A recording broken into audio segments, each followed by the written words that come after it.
La dégringolade de la bourse de Shanghai ne peut étonner que ceux qui n'ont pas vu l'épuisement inexorable du modèle de croissance extraverti de la Chine. Elle est aussi le révélateur de la fin d'une phase de la mondialisation où les firmes multinationales voyaient dans les pays émergents un stimulant de leur offre par la baisse des coûts de production et un catalyseur de la demande avec de nouveaux débouchés. Mais les émergents sont en panne et le monde a rebasculé vers les pays occidentaux avancés.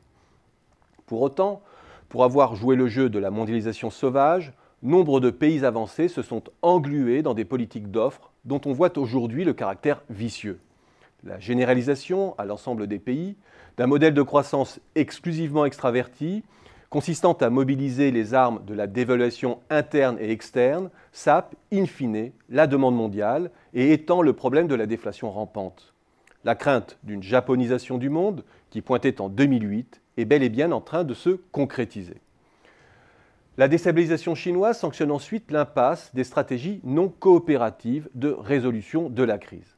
La stratégie du chacun pour soi, qui consiste à se refaire une santé sur le dos des autres, a provoqué un autre cercle vicieux qui ne fait que déplacer le problème du déficit de demande mondiale sans jamais le résoudre, chacun dévaluant à son tour. Et au sein même de l'Europe, les pays ont opté pour ce mode de résolution de crise, essayant de reprendre pied à base de dévaluation salariale et fiscale. Mais dès qu'une zone économique va mieux, parce qu'elle siphonne une demande mondiale en décélération, elle met en difficulté une autre région du monde.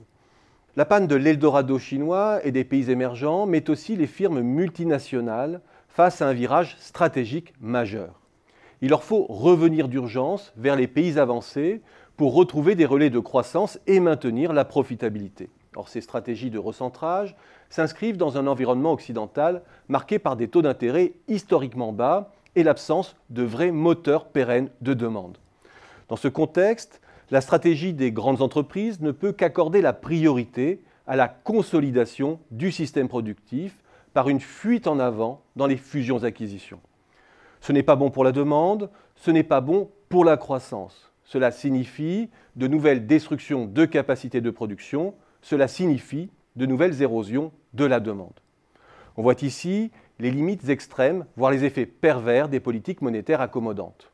On voit là l'immense danger pour l'Europe de s'acharner à contribuer à déprimer la demande mondiale.